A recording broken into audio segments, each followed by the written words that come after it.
Because I saw was Evita here? I think Yeah. I think it was. Yeah. That was extraordinary show. Yeah, it was absolutely. I mean, the whole choreography and everything, it was. Because that's going to happen on Bloody Broadway. hell. Oh, really? Ricky Martin is chef. What? Really? With who is she? Ricky Martin. Ricky Martin. Bloody hell. Which is, I didn't know he was still doing things. I think he'll be good. Yeah, I do. He'll be older. So, you ready? Do it, sing. He Let's was talk my about first this. CD I bought. Oh. I thought we were going to say something else then. Right.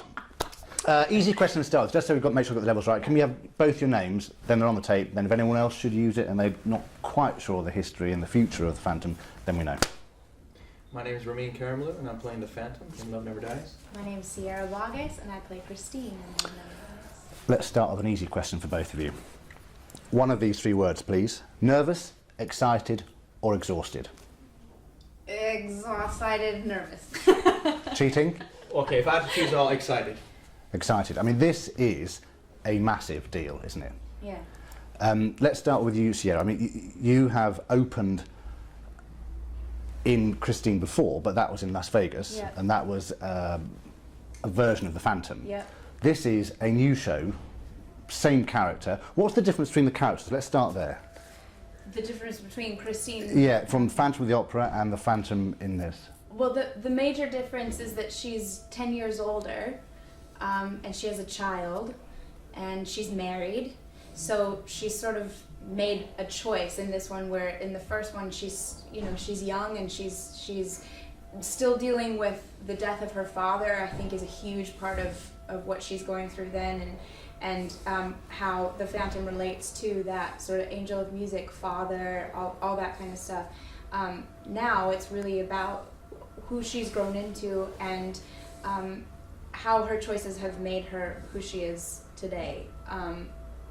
Clearly, I mean, the roles have changed, the characters have changed. When we had a chat about 2.5 years ago or so, you said to me that you didn't live in the shadow of Michael Crawford and all the Phantoms had gone beforehand. You stamped your own authority on it, they all did. This is different though. How is it different to be playing the Phantom in a whole new story? How does it differ in terms of pressure on you as a performer? Well, I don't look at it at the pressures of it because I don't think that'll be helpful. But I think it's the first time I've been able, especially with this character, is a parallel it with my life. 10 years is a long time. I look at my life over the last 10 years. Apart from sharing the same name, it's two different people. Even physically, the way I walk, the way I talk, we're different people. And I've had a blessed life.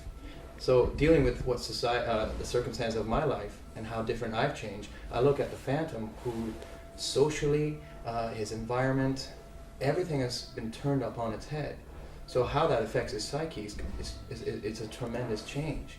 He went from darkness to light. He's been from being a man who would have been chastised if caught. He had to hide himself in a lair. He had to be ghostly. He wasn't a ghost, but he was ghostly by the way he physicalized himself, the way he moved around the theater, because he had to do that. He no longer has to do any of those things.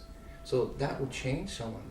And I found that an exciting prospect to play the character and to really humanize him. I think what Michael Crawford did was amazing. He brought out this human journey of this, what appeared to be a freak, a ghost. But that's the beauty of this character. And now we can really explore that because society sees him as a human being as well. When you step out on the stage tomorrow night, with all the expectation that's going to be on your shoulders, the pair of you, what's going to be going through your head? What do you have to prove? I don't feel like I have to prove anything. I'm only going to do what I can do in any job. I feel very passionate about this show. I feel passionate about my character, and all I can do is just share the story that we've learned to do, and like any other night, do our best.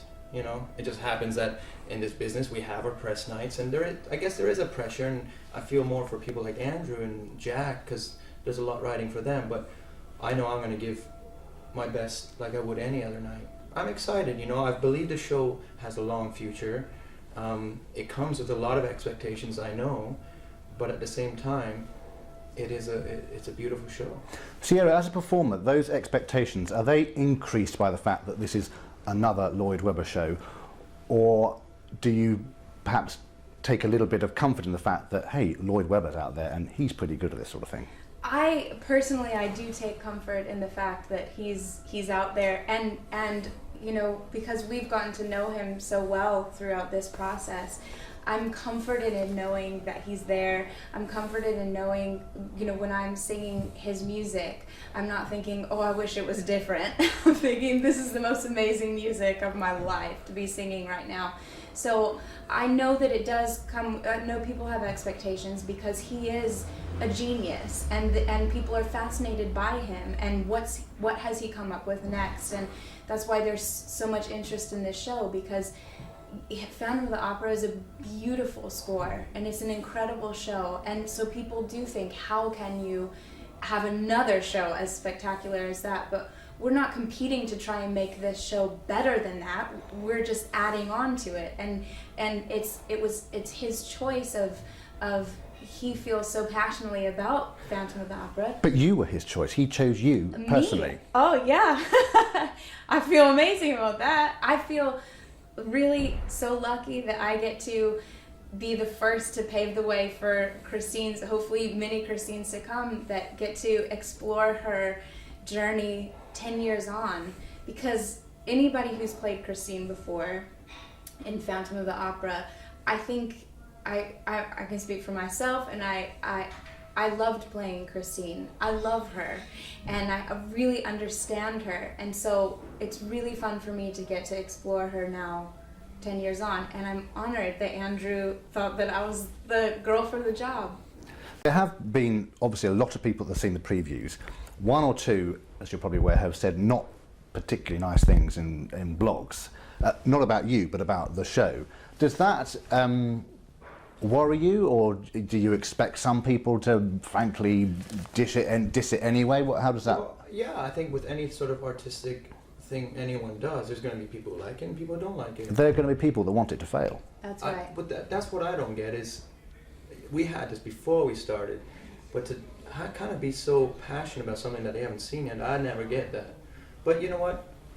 The immediate reaction we're getting every night is validating that, actually, you know what, they're getting the story. The people who are giving us standing ovations every night are getting it.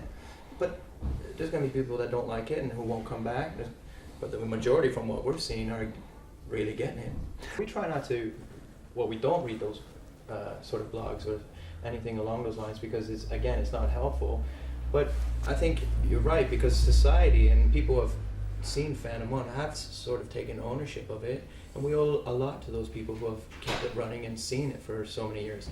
But at the same time, to feel so passionate about something failing before giving it a chance, I just don't even understand that.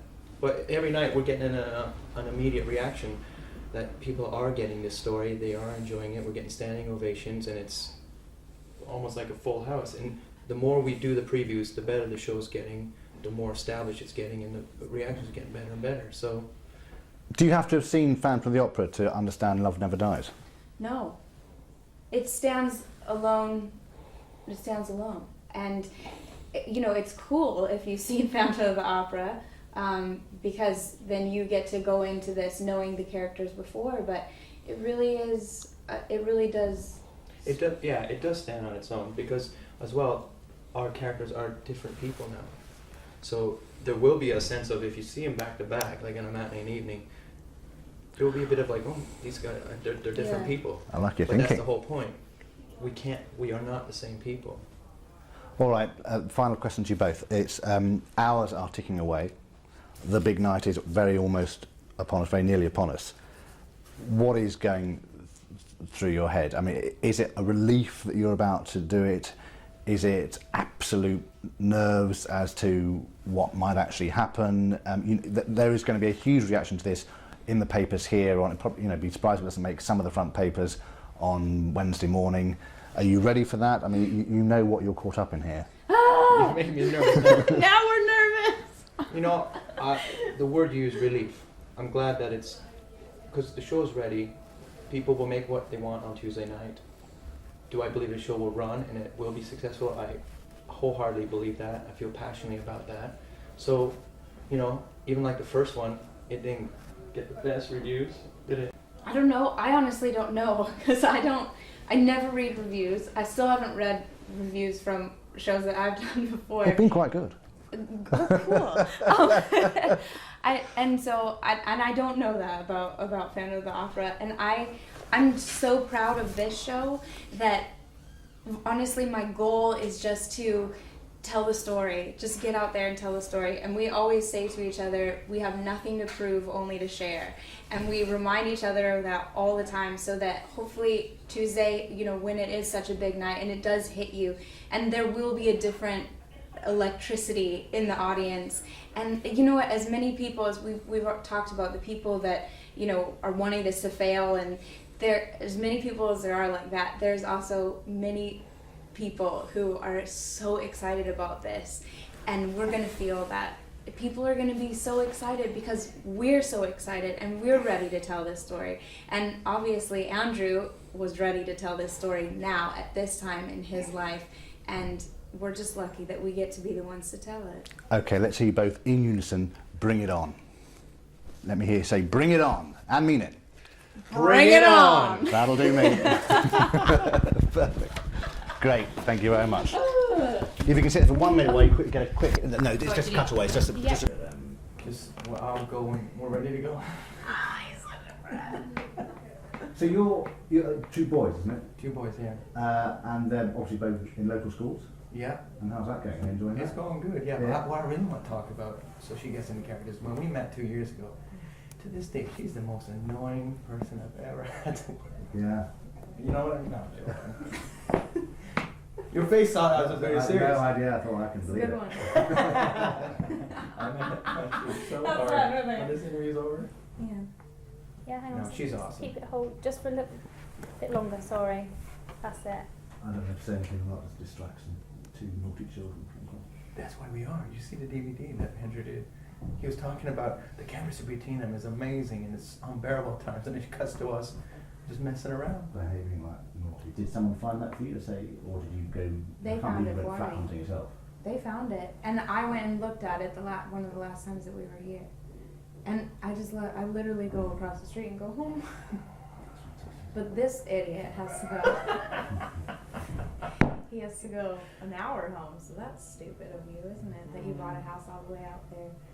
Yeah, Such but a dumbass. I don't know. I lived in London. We're about to move out from that. Actually. No, and I will go out, and you know, Joe, who plays Raoul, he's so much better than Ramin. Yeah. I wish that he could He be part done of quite this well with the interview. understudy actually. Yeah, and Yeah. Ramin, yeah. Well, they're gonna get